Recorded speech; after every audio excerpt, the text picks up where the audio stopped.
Tuhan, selamat kita bertemu kembali dalam Renungan Tengah Minggu.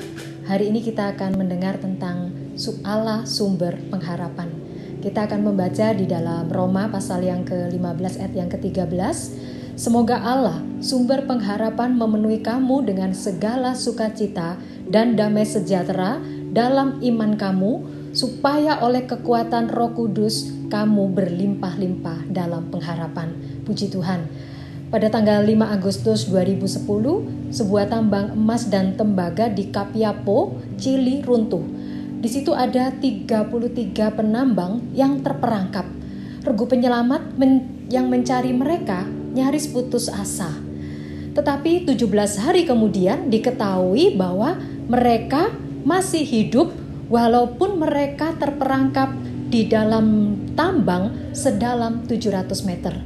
Dan mereka masih harus sabar menanti hingga 9 minggu sebelum mesin bor berhasil menembus lubang tempat di mana mereka berlindung.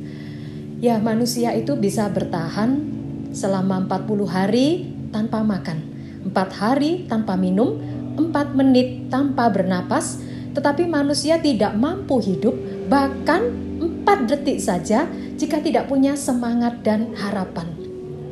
Itulah sebabnya di tengah-tengah himpitan, di tahap awal aniaya terhadap jemaat yang ada di Roma, Rasul Paulus menasehati agar setiap orang percaya bergantung kepada Allah yang merupakan sumber pengharapan, sukacita, dan damai sejahtera. Di tengah tekanan sekalipun, Tuhan sanggup memberi kekuatan dan pengharapan seperti yang sudah kita baca di dalam Roma 15 ayat yang ke-13 tadi. Ketika dunia waktu itu menganggap 33 penambang yang terperangkap di Chili itu pahlawan, dengan keras Henriquez, salah seorang dari mereka, menolaknya. Dia berkata, kita bukan pahlawan, dan jika ada pahlawan, itu adalah semangat yang diberikan Tuhan yang membuat kami mampu bertahan.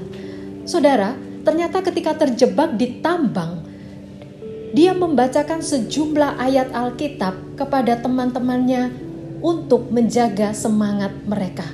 Karena harapan masih sangat minim ketersediaannya dalam masyarakat kita yang sekarang ini. Orang banyak jatuh ke dalam berbagai jenis kepalsuan. Mereka percaya kepada harapan-harapan palsu seperti paranormal, pembacaan garis tangan, astrologi, tabib palsu, obat dukun, dan lain-lain. Dan tentunya harapan-harapan palsu ini ternyata mengecewakan. Tidak ada yang lebih mengecewakan selain daripada harapan palsu. Jadi, kemana kita bisa mendapatkan harapan yang nyata? Alkitab berkata kepada kita supaya kita berpaling kepada Tuhan. Roma 15 ayat 13 tadi berkata, semoga Allah sumber pengharapan memenuhi kamu dengan segala sukacita dan damai sejahtera dalam iman kamu, supaya oleh kekuatan Roh Kudus kamu berlimpah-limpah dalam pengharapan. Puji Tuhan. Tuhan itulah satu-satunya sumber pengharapan yang tidak pernah mengecewakan. Ketika kita menempatkan iman kita dalam Tuhan, Tuhan menyediakan sukacita, damai sejahtera, dan pengharapan yang berlimpah-limpah. Kita semua perlu pengharapan yang seperti ini. Di akhir kitab Yesaya, Tuhan mengatakan, akulah Jehovah Syama. Dalam bahasa Ibrani artinya, aku adalah Tuhan yang selalu ada. Tuhan selalu ada. Tuhan ada di masa lalu kita, di masa kini kita, dan di masa depan kita. Tuhan ada di saat yang baik, Tuhan juga ada ketika kita mengalami saat yang buruk. Jadi Tuhan ada di mana-mana. Dan Anda, kita semua tidak pernah sendirian. Dan di mana ada Tuhan, di situ ada harapan.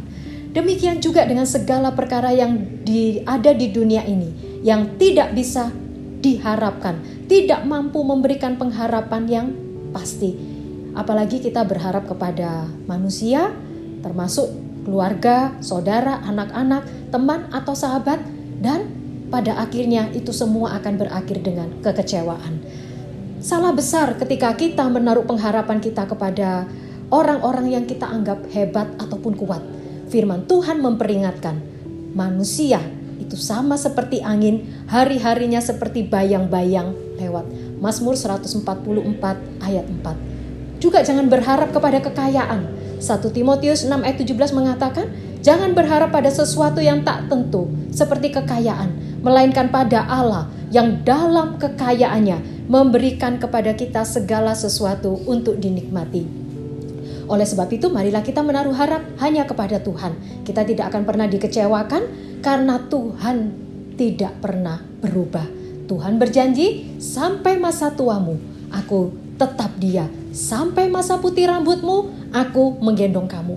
Aku telah melakukannya dan mau menanggung kamu terus. Aku mau memikul kamu dan menyelamatkanmu. Yesaya 46 ayat 4. Jadi, apa dan siapa sumber pengharapan Anda?